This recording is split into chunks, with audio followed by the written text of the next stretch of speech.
Hi everyone, this is Mary and Stephanie, and we're going to be presenting on sampling this evening.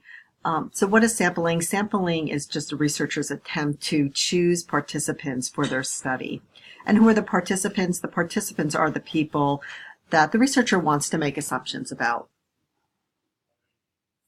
When you're looking in your own studies for evidence of a sampling design, the first place you'll want to look is within the research methods section. The methods section typically houses any data related to participants or design and measurement. You will also, under the methods section, see the number of participants that were involved, and it might not be a numerical number. It may also be some type of quantitative wording that suggests there is a certain number of participants, such as some or many or all. The researcher will also discuss the source of the participants. So who are they? What do they represent? Do they represent voices from a particular study or a particular cohort, or did they look for voices that are representative across a college or across a setting? The researcher in the method section will also discuss the sampling design. So a sampling design will be non-probability or probability design. So this is just a chart that can help you visually kind of connect all of the pieces of a sampling design. So you want to make sure that you're looking for participants. Again, is there a rationale? Did the researcher discuss why those particular participants were chosen for the study? What was the value of their point of view over others? What was the source of the participants? Did they gather it from across a college setting or a larger setting? Or were they trying to vet a smaller group of individuals about their concerns or interests or experiences within a survey? They'll talk about the number of participants, but it also may show up in terms of a word, such as some or many or all. It may not be a hard quantitative number, such as 1, 2, 3, or 100. And they'll also discuss the sampling design. So use this flow chart as you go through your literature to make sure that you have each of the pieces in there. So participants, sampling design, and the type of sampling design. So when you're looking at participants, look at some of the sampling procedures. So how do the researchers select the participants? Were they from students that experienced an accelerated learning program at a community college, or were they the faculty members? So what was the importance of the participants, and what value did they lend to the research experiment? Also, what was the rationale? So how does that selection of participants lend itself to reliable results and data at the end of the study?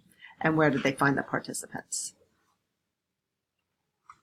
So appropriate number of participants is really important, and you'll get to a little bit more of that when you take your statistics class, but there is certainly metrics for proper calculation of participants, how many you need. You do need a large sample in order for your research to be valid.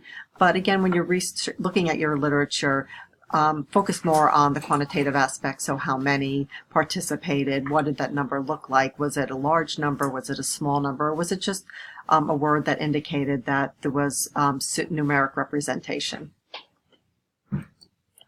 In the sampling design, there's two different ways that you can pool or survey your participants or your population. You can use a non-probability or a probability design. In most quantitative studies for this program, you'll see evidence of either convenience sampling, criterion sampling, simple random sampling, and of course there's more categories that exist, but you won't need to know that. Not for this class anyway.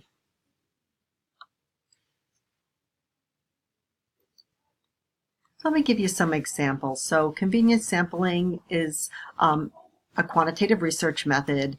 It's a non-probability design, and researchers choose participants really just on the basis of accessibility.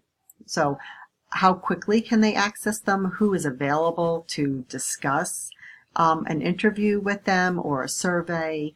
And here's an example. So a researcher may use his or her college to survey all developmental students, or at least those that are available, and or faculty members to gather diverse opinions on differentiated instruction.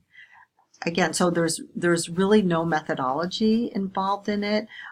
It's not similar to random sampling where you would choose every other person, or you're not limiting it to certain cohorts or certain characteristics. It really is just a reach. So if you look on popular television shows at night, sometimes comedians will go out into the street and survey the first person they see on the street to ask them about the political climate. Of course, this is usually biased because they don't represent the voice of the nation like the television hosts are claiming to, but it certainly is an example of ways to access your samples or your participants when you're doing convenience sampling. Criterion sampling is a little bit different in that there is some predetermined criteria in terms of participant selection. So, for example, if a researcher wants to measure the successful completion of students in an accelerated learning course, for instance, the researcher would make sure that the participants that they interviewed, that they surveyed, that they pulled data from were students that were enrolled or had a very strong connection to an accelerated course. So again, it's designed around specific and very predetermined criteria because they only want certain voices represented. Random sampling is also a sampling design in quantitative research, but it's a probability design. And in random sampling, all participants have an equal opportunity to engage in a study. So there is no criteria that's set. It's not the person that is nearest to the office of the researcher. It really is just a random count. So here's an example. A researcher holds faculty interviews and randomly selects 25 names out of a hat to complete a survey. And it may be a little bit more scientific or sophisticated than that. A researcher may get the names of 150 liberal arts faculty on campus and choose every third name in order to participate in the study. But it is random. It really is like a lottery system, and it gives all participants an opportunity to engage in the study. So here's a sampling section that was taken from the Jagers article on acceleration. And you can see from the highlighted section, the first highlighted section, that the researcher used criterion sampling because he identified students who participated and were directly involved with the college's accelerated learning pilot. And what did he do with that group of people? He used course transcript data to be able to tell a story about accelerated learning.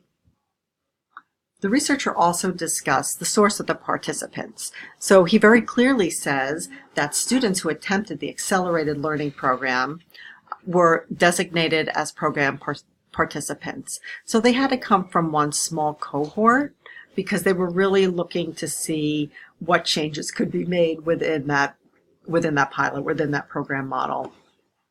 And they also noted the number of participants. Now notice that the researcher did not use a large number or a countable number. Instead, they used a quantitative word to describe the students that were attempted. So this researcher said only some students attempted the target course, and those were the participants that were selected. So we have a reference list for you. If you go into the reference for any of the figures, some of it is taken from business situations or other research scenarios, and there's tons of examples embedded within those websites where you can find other examples of the sampling type. We also use Creswell and Creswell research design book. However, you do have to scan through the book to find out different parts of the sampling, so it's not packaged in any small area. But certainly the article, Surviving Your Dissertation, A Comprehensive Guide to Content and Process, is going to be super helpful to you in finding your information that you're going to need to understand the research article that you're studying. So thank you very much, everyone. Let us know if you have any questions, and we hope this PowerPoint was helpful. Good night.